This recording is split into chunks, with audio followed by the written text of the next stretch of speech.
लोगों का स्वागत है आपके चैनल में जीडीएस क्लासेस में। तो यहाँ पे आज हम बात करेंगे सीडीपी के बारे में और ये सीडीपी का चैप्टर नंबर 10 होगा। 9 तक जो चैप्टर है वो हमने कंप्लीट कर लिया है।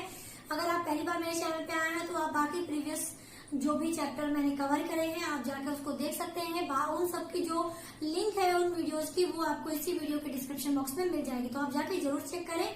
और आज हम बात करेंगे चैप्टर नंबर 10 की, जो कि है वैयक्तिक भिन्नता। इस चैप्टर को कवर करने के बाद हम टेस्ट रखेंगे, तो आप अगर टेस्ट देना चाहते हैं तो चैनल को सब्सक्राइब कर लें और बेल बटन को प्रेस कर लें, ताकि जब मैं आपको पोस्ट डालूं कि आज या कल जब भी हो सकता है आपको पोस्ट मिल जाए, ये बता दिया जाएगा कि टाइम क्या रहेगा और डेट क्या रहेगा टेस्ट की। तो अगर आप चाहते हैं टेस्ट को ज्वाइन करना तो वीडियो को चैनल को सब्सक्राइब करने के साथ साथ बेल बटन को प्रेस कर ले, ताकि नोटिफिकेशन आपको मिल जाए। बाकी अगर आज की वीडियो पसंद आती है तो वीडियो को लाइक भी कर दें और शेयर कर दें और दूसरों के साथ, ताकि और लोग भी जुड़ सकें। तो चलिए फिलहाल स्टार्ट करते हैं अपना आज का ये वीडियो और बताते हैं आपको इस चैप्टर में क्या है खास।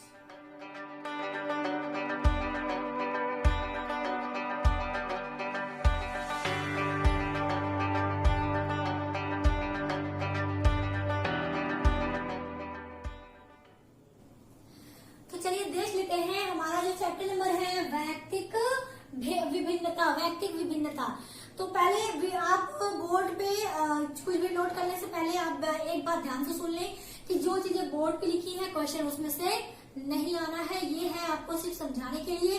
तो आप जो बातें मैं बोलूंगी उस पर फोकस करिएगा। उसमें से जो भी आपको खास लगेगा या फिर मैं खुद बता दूंगी कि आप इस तरह लिख लीजिए या फिर इस तरह के पैटर्न को आप समझ लीजिए, क्योंकि क्वेश्चन आपको इसी में से आना है।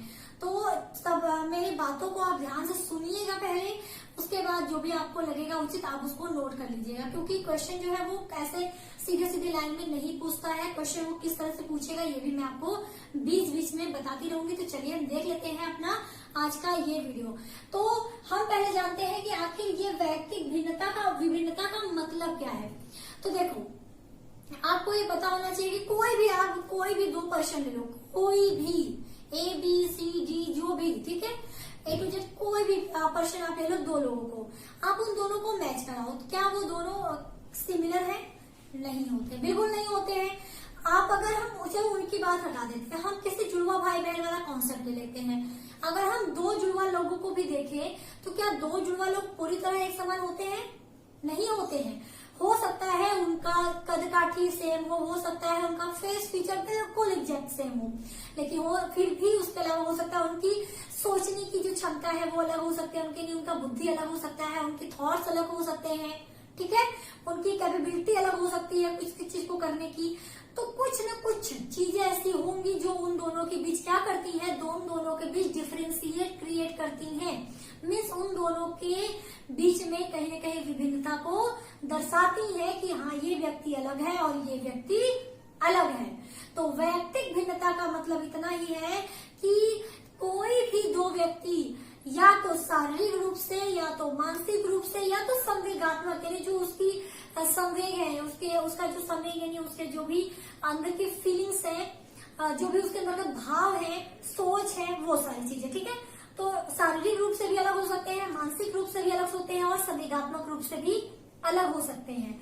तो वैयक्तिक भिन्नता हम उसी को कहते हैं, यानी प्रत्येक व्यक्ति क्या है, प्रत्येक व्यक्ति अपने आप में विशिष्ट है। आप अलग हैं, कोई दूसरा व्यक्ति है वो पूरी तरह अलग है। तो आपका व्यक्तिगत नेचर बिल्कुल अलग है, दूसरे व्यक्ति का व्यक्तिगत नेचर बिल्कुल अलग है।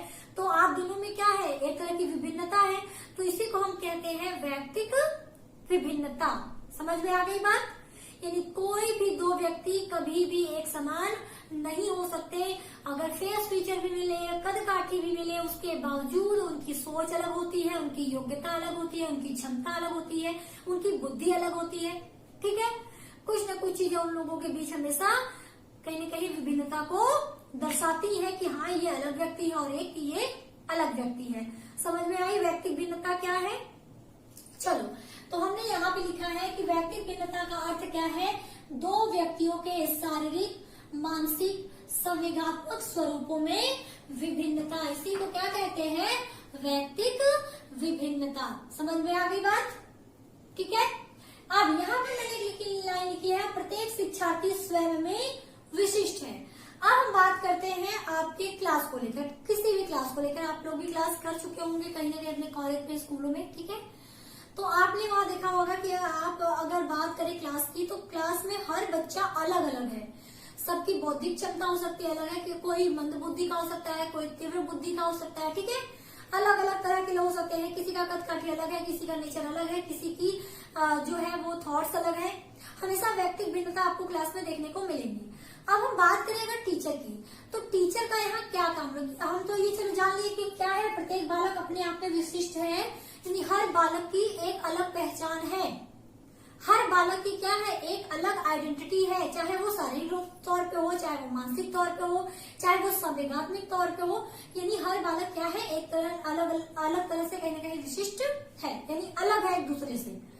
तो यहाँ अगर हम बात करें शिक्षक की, तो शिक्षक का वहां पर कैसा व्यवहार होना चाहिए।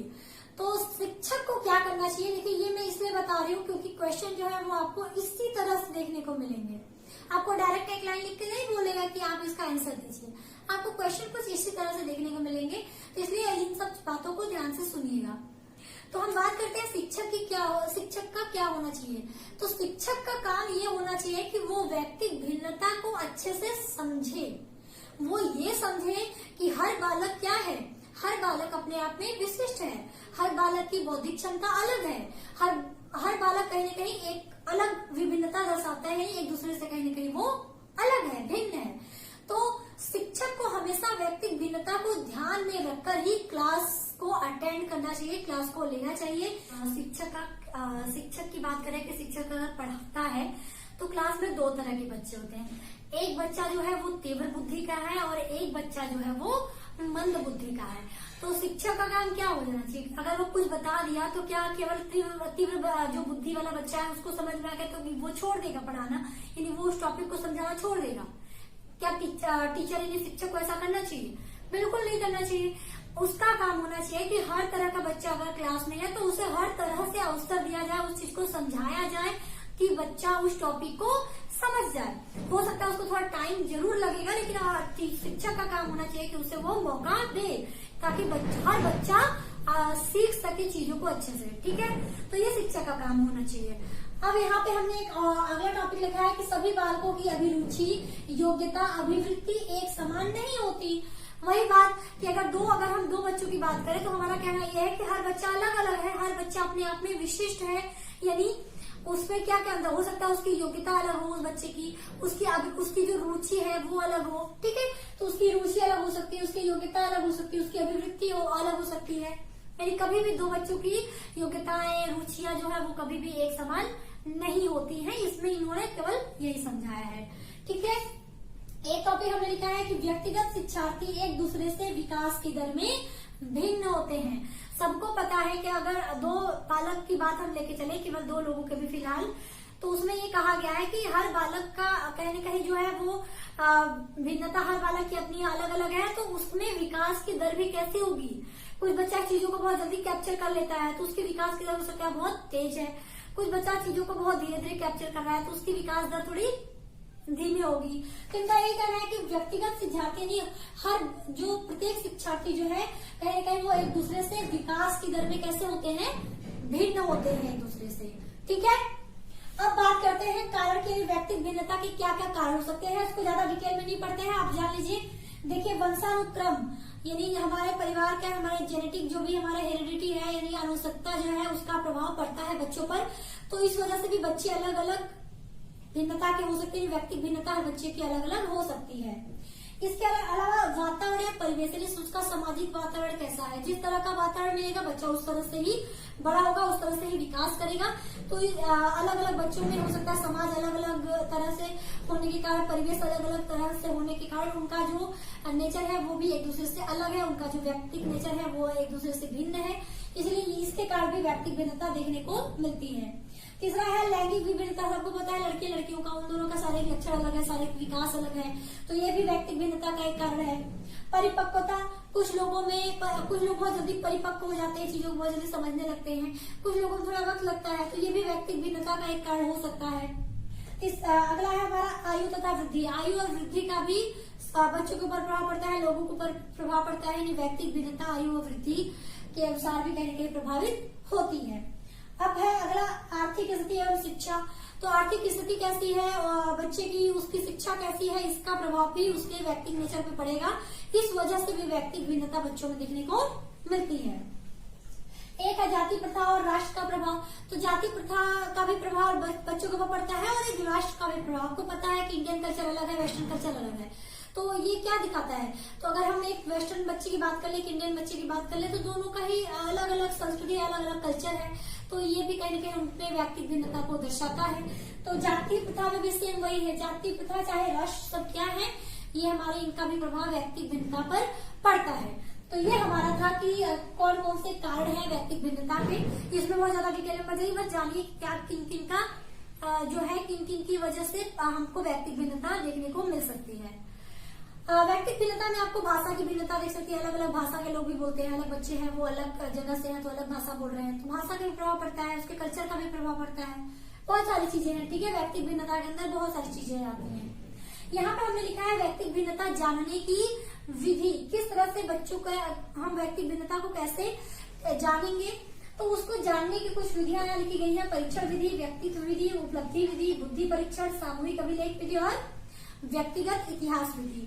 तो यहाँ पे हम अगर बात करें तो परीक्षण विधि के अंतर्गत आपको बुद्धि परीक्षण, उपलब्धि परीक्षण, व्यक्तित्व परीक्षण, निदानात्मक परीक्षण, अभिरुचि परीक्षण, अभिवृत्ति परीक्षण इत्यादि ये सब क्या है, इन परीक्षणों की मदद से भी हम व्यक्तिगत भिन्नता का परीक्षण कर सकते हैं बच्चों के अंतर्गत। ठीक है। अगला हमारा क्या है, दूसरा है व्यक्तित्व परीक्षण। इसमें क्या होता है, इसमें बालकों के गुणों का परीक्षण होता है, यानी बालक के अंतर्गत कौन कौन से गुण हैं, जैसे सृजनशीलता, व्यक्तित्व का विकास इत्यादि। ठीक है, ये सब आपको याद नहीं करना है, इनसे क्वेश्चन नहीं आएगा, बस मैं बता रही हूँ नॉलेज के लिए कि हो सकता है कभी कभार पूछ दे। ठीक है। अब बात करते हैं उपलब्धि परीक्षण की। तो उपलब्धि परीक्षण में उनके शैक्षणिक ज्ञान, हर बच्चे के शैक्षणिक ज्ञान के आधार पर उनका परीक्षण किया जाता है, उनके उपलब्धि का परीक्षण। इसके अंतर्गत हमारा यही आता है कि शैक्षणिक ज्ञान के आधार पर बच्चों का जब परीक्षण होता है कि उनकी क्या उपलब्धि है, तो वो उपलब्धि परीक्षण के अंतर्गत आता है। अब बारी आती है बुद्धि परीक्षण। तो बुद्धि परीक्षण आपको पता है कि हर बच्चे की जो बौद्धिक क्षमता है वो अलग अलग होती है। बच्चा कितना जानता है इस चीज को, उसकी मानसिक क्षमता क्या है, इन सब को हम लोग बुद्धि लब्धि के आधार पर कहीं न कहीं कैलकुलेट करते हैं। बुद्धि लब्धि आप लोगों को पता है, तो उसकी चैप्टर ऑलरेडी कवर हो चुकी है। तो बुद्धि लब्धि जो है, हम किसी बच्चे के बुद्धि लब्धि को ज्ञात करके भी बता सकते हैं कि उसका बुद्धि परीक्षण क्या है, उसकी बौद्धिक क्षमता क्या है। ठीक है। तो बुद्धि परीक्षण के अंतर्गत हम बुद्धि लब्धि को ही काउंट करते हैं कि बच्चा किस बुद्धि लब्धि के अंतर्गत आता है, तो वो किस तरह का बच्चा होगा। अब आती है सामूहिक अभिलेख विधि।